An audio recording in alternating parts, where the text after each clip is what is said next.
Hello everyone, this is Genius Yoshi, and today is the culmination point of our what is the best card in Lorcana ever, well at least for the first year of the sets.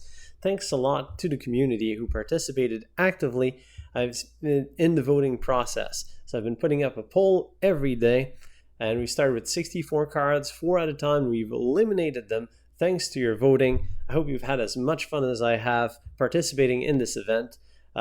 Thanks a lot for participation. I could not have done this without you and you and you. Actually, depending on how many people are watching in front of your screen. If it's your phone, then it might just be you. But you're important, and I greatly appreciate you watching my videos, participating in these community posts. So without further ado, let's go and review those results. Let's start going over the results, starting with the semifinals. Day 1, we had Sisu fighting Mufasa, Merlin, the Rabbit, as well as Madame Medusa. And Merlin Rabbit took it in quite a decisive manner, almost doubling up the votes from Madame Medusa and leaving Mufasa and Sisu in the dust. Just shows the power of the card draw. How having a 2-3 body on the battlefield that draws you 2 cards. Same thing with Friends on the Other Side being quite popular in terms of voting, and even getting some comments advocating in favor of these cards.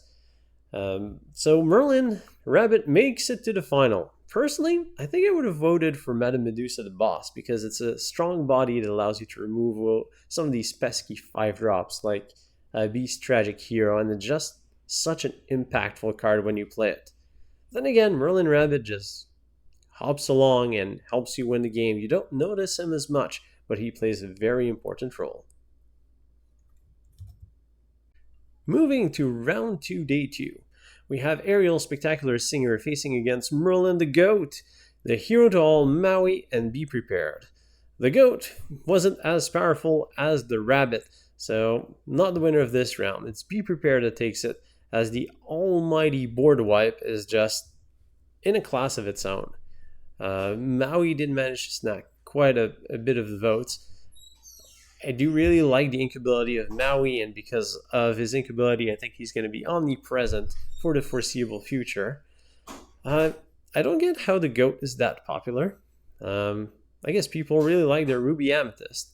I would have flipped the votes between Ariel and the Goat if it was me, but then again, I don't vote 200 times.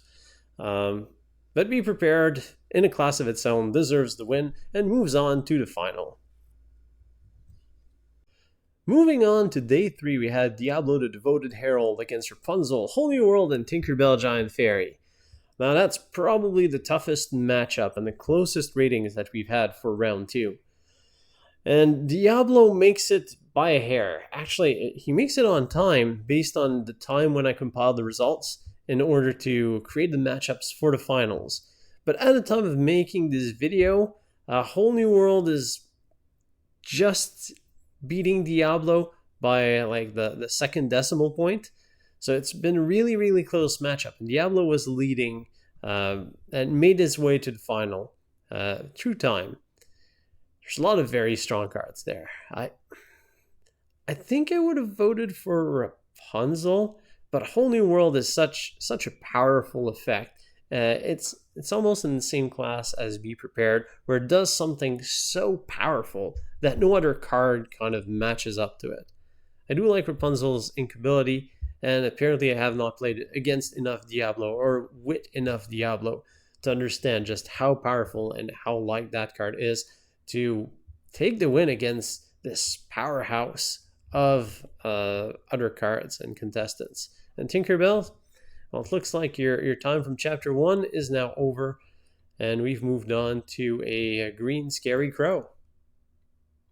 This brings us up to day number 4, where we have Friends on the Other Side facing Hiram Flaversham, the Queen's Castle, and, well, Cursed Merfolks in the corner. Well, it's the battle of the draws, and what is your favorite way to draw? Through a song, through a location, or through a character? And the character emerged victorious with Hiram Flaversham, Toymaker, taking the win. He would have also been my personal vote.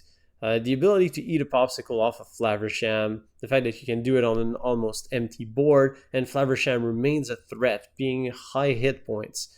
It's just very strong. Then again, Friends on the Other Side and Queen's Castle deserved our places in the metagame, or at least Friends on the Other Side is a very strong draw engine. Queen's Castle kind of serves the lore purpose as well, diverting attacks, and is a bit more than just the draw. But Hiram Flaversham, our everyone's favorite toy maker, makes it to the final round, which brings us to the finals. And in the finals, well, we've just gone over them, so we have Merlin Rabbit, the double card draw, Be Prepared, the Omniscient Board Wipe, Diablo Devoted Herald, drawing cards for days against Hiram Flaversham, Toy Maker, drawing cards for days. So card draw, card draw, card draw, and mass removal. And the winner is Be Prepared. Mass removal spells takes the win. And the other three cards kind of got similar results, with Diablo coming out on top of Hiram Flaversham. And the Rabbit took over Hiram Flaversham, which surprised me quite a bit. Out of these three draw spells, my personal favorite is Hiram Flaversham. Out of these four, I probably would have gone with Flaversham as my favorite card. But Be Prepared just does a thing that nothing else comes close to doing, maybe except Grab Your Sword, but then again, it's not just boom, reset, hard reset button. So Be Prepared takes the win and is crowned the strongest card for Lorcana for the first year up to Ursula's return. I hope that you've enjoyed this video and that you've enjoyed the experience of the voting for the crown. Let me know in the comments below if you want me to do this experience again, maybe in a year once we have 4 more sets under our belt, or if you'd like another tournament style poll like this.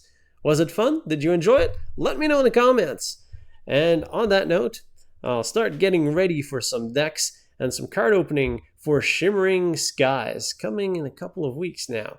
So I gotta start preparing some deck lists and getting ready to have some fun and try out some new decks and show them to you all. I hope that you've had a great time. Thanks again for participating, and I will see you next time.